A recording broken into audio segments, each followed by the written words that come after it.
E agora temos aqui nos nossos estúdios, para este Jornal da Noite de Canadá especial de Páscoa, a presença do violinista Grenvillepinto, conhecido como gpinto, de Hamilton, que nos vai ajudar a encerrar este feriado com muita música.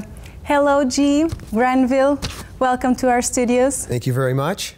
It's so nice to have you here. Can you tell us a little bit about you? How did music started in your life? Well, I don't know, I think it was in my blood when I was born. I really love music so much. That is just a passion of mine. But I started learning instruments probably at the age of 5. I think my mother, who plays piano. You come from a musical family. Musical family, correct. I've got 2 sisters, they both play. And yeah, my mother started me on piano first. And then I went to violin afterwards. Why the violin? That was when I was 7. We lived across the street from school, and we saw the little children going with their cases, and I had no idea what was in the cases. And then she asked me if I want to learn, so we went across the street. I did not attend that school, but we got time off of my school to go there, and I started taking lessons. And I took to the instrument well, and I started going private lessons after a little while, and the rest is history, I guess, after that. Yeah. Just started, and the violin is best known for being a classical instrument, but you use it in all types of music. Mm-hmm. Why? I was classically trained, but I just have this, as I said, it's I guess the music being in my blood, the DNA, or just love for different types of music. I was always kind of thinking outside the box, where I was told I had to learn. Growing up, you could not play anything but classical music. If you heard something on the radio, it was told you just listen to it, but don't transfer it to your instrument. Mm-hmm. And eventually I found a way with my, my love for music to bring both of them together somehow without making too many people angry, including my mother. And do you have a favorite type of music? Because you play all of types. Oh my gosh, I like so many genres. I've learned to like music too. I just like a good melody. I call it a hook. Mm-hmm. You know, something that brings you in, you know, and it can be ethnic music, it can be different styles of music, rock and roll, it can be classical, just something that connects with the ears and the heart. What about Portuguese music? Portuguese music is included there. That's why when I said ethnic, I was referring, you know, specifically to actually Portuguese, which is near and dear to myself with my ethnic roots. Yeah, can you tell us a little about that? Well, my father was, he's from Goa in India, and that's a Portuguese colony, or was a Portuguese colony, and still the culture has been passed down. Not only the names, but the culture as well. And you see it in the music, with this part of India along the coast, which was colonized by the Portuguese. The music, you can see it, how it's been handed down. And even in the language, they speak certain dialects which have the influence. So again, it's a blend. It's a blend, right? Coming together of the different nationalities while still maintaining some roots in there, coming from both sides. That's great. Yeah. And your creativity can be seen through your videos as well. Mm. You like to travel. I like to, and I'm saying that because I've watched your videos and you have been to all parts of the world recording. Tell us more. Yeah, well, you like to travel, I like to travel. I think a lot of you out there like to travel. So let me tell you, when you get to travel and you can also throw your work in with it, that becomes a bonus. So, in my work, I mean, a lot of that doesn't become work when you love, you know, music is such a, I'll have to say music, I love doing music. There's parts of it, certain hats you have to wear that you don't look forward to in the morning when you have to get up and emails and the secretarial side of it. But there's, you know, all that work you put into it and you get to see the finished product, which comes about through, you know, I can travel and go to exotic places or places I've never been. And I've just ended up in these places, not because I wanted to travel, but more the contacts I've made through my music, like with you today, how we're sitting here today has come from my love for the instrument and me sharing my music. And it's led me to sit in this seat, to sit on an airplane and go somewhere else to produce material that the rest of the world can view. And that's your favorite part about music? You know, but I just want to share my love for music and what abilities I have that I can pass down and pass out to people.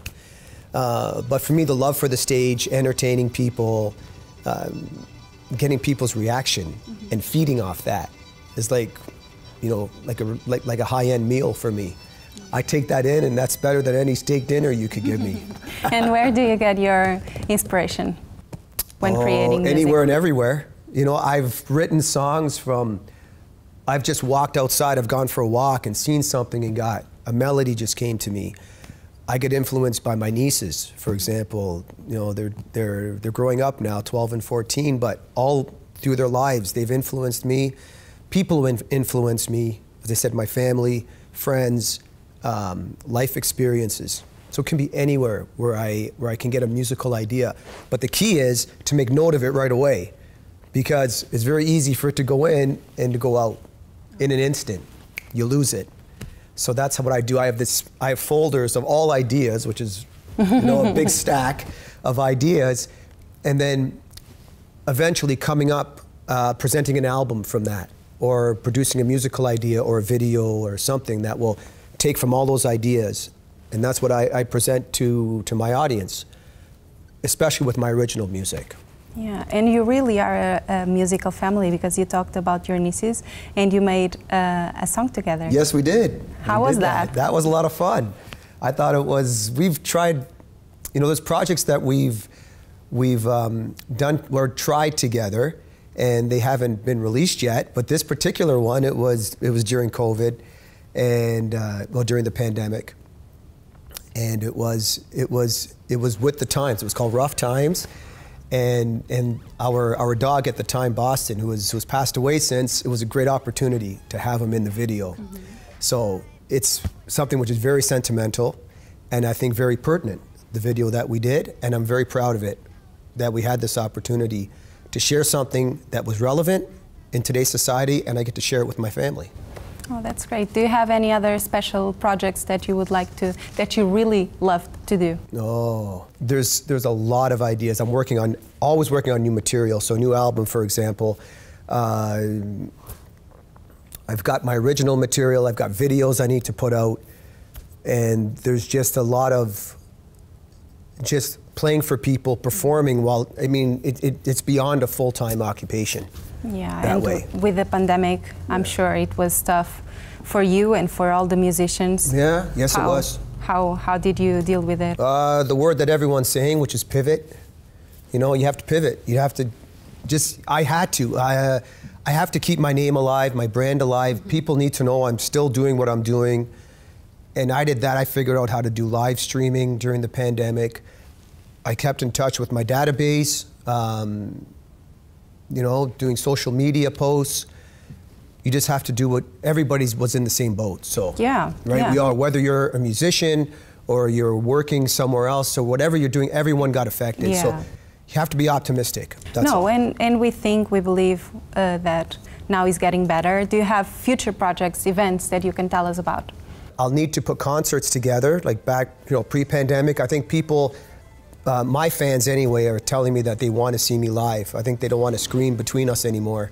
Although that did keep us connected when we had to. Now's a time where if we're opening up, let's do this face to face. Yes. And I got to find the best way to do that. I have to find a venue where people feel comfortable. Do we do it theater style? Do we do it dinner style? And these are all the things I have to think of now, but that's coming down the pipe. And just a lot of musical ideas, whether it's performing. At weddings? You perform at weddings as well? Yeah, weddings I do, absolutely. What's so special about that? It's the first gig I ever had. Oh, really? Playing for a wedding. Tell us. Yeah, I was an altar boy, believe it or not. I know you see my tarnished halo, but I was an altar boy. My father sang in the choir, and I would go up to the choir loft to play, and people from there would ask me to play for their weddings. And that's where it started. I got just a few dollars back then. Now it's a little more than a few dollars. Hopefully, of course. But I didn't do it for the money, and still I don't do it for the money. I think people see that. I do it for the love of the music. I do it to make people happy with what I would consider my calling, my gift, let's say, that I get to share it that way. And the phone rings for that reason. People want me to be at their special events. Like when I played for Justin Bieber's dad, for example, when he called and when the family wanted me to be there for for the wedding. That was a big honor. Oh, tell us more. I didn't know that. Oh, tell us more. That was pre-pandemic. That was in Jamaica. So went down and played for the ceremony and played during dinner time. Justin was there, but Selena was there at the time because they were still together, but they were towards the end. Unfortunately, she's a great person too. So it was very nice to be in that environment. Very intimate, maybe 70, 80 people, all close family. A lot of us came from Canada since he's Canadian. So it was a lovely experience, a bit surreal with it felt like an ordinary wedding when I was there, but later when you see the hype, when I went online and saw all the coverage from all the media outlets, it's like, holy crap, I was there. You know, like I couldn't believe it. Excuse my language. No. So, but when on the day of, it just felt, like I said, felt like a wedding. It felt like I've done for other people. That's all. Because I could see that. I saw the reaction from the people when I was playing. Some people had their heads down. Justin did it. He came and actually danced around me at one point. Wow. And he had his head down when I was playing. I was playing "Perfect" at that point by Ed Sheeran, and he really he was really into that song at that time, and he just so there were reactions from the people present that I was, you know, that I got to see while I was playing, which I see when I'm out playing at other people's events too. And what other styles and types of music did you play there? A little bit of everything? Well, I do my little Michael Jackson skit, which I did at the end. I play some rock music, stuff like Journey and some of my original music. The ceremony was more, a Chelsea walked into Over the Rainbow. So that was the song they wanted. So, and more poppy, sentimental songs for the ceremony. Like I said, Perfect, for example. I would have played some Coldplay, songs like that. And you adapt your style, and because you play so many types of music, you adapt to the events that you are performing in. If people ask, oh, please, please, please play Perfect, you play. Yeah, I do. I'm like a chameleon. I have to. That's why people tell me, they'll try and give me a set playlist before I come into a gig. I'll tell them that doesn't work a lot of times. You have to, when you get there to the performance, especially when it's something organic like a wedding. If it's a concert, that would be different because I have a band, and when I play with my band, it's more, that's all, you know, preset. Although we can go off a little bit, depending. But the men all have to, the band members have all prepped, you know, certain songs for that. But otherwise, when I go into a wedding, for example, you got to be ready to play anything because you never know what direction it's going to go and how many drinks people have had. So it should be really fun. Yeah. And we all can see your love for music. What would you say to people that would like to go on as a career on music? Music. I mean, I love music. I would say follow whatever dream you have, especially if it's musical. But know that I think when I went into music, I have a marketing background as well. So I went to school I have a commerce degree, and that's where I thought I was going to spend all my energy. I didn't think music was still going to be part of it. I thought just a little part of it, like a hobby, but it ended up being that music overtook. But with my marketing background, again, I brought the two together.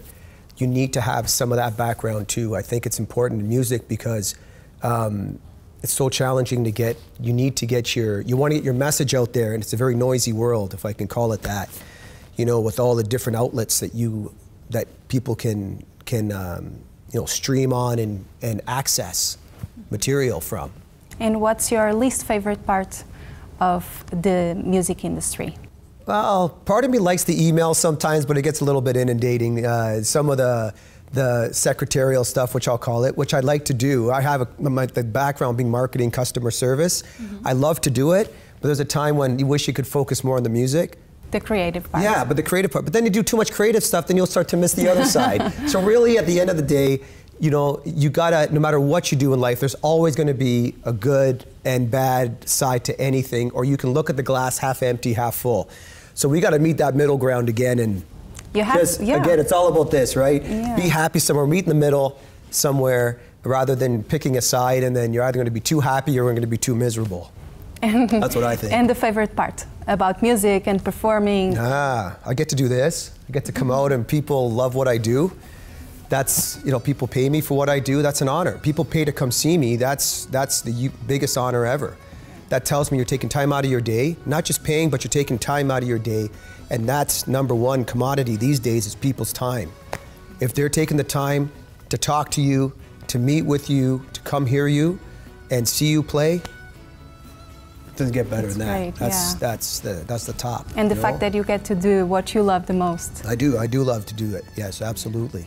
Okay, maybe for last, I'll ask you to leave a message for our Portuguese community. If you have the chance now, just tell them to come visit you and where they can find more of your music. Yes, go ahead. Absolutely. Obrigado to the Portuguese community. These shoes I have on today are made in Portugal. I swear they really are. Look at the leather bottoms. Okay, they're a little scuffed up, but those are real leather bottoms on there. My Portuguese shoes. I love Portuguese food. I love the Portuguese people. And I do have Portuguese roots. So I continue to serve. I play for anybody, but I have certain soft spots. The Portuguese community is one of them. I want to thank you for all the love and support over the years.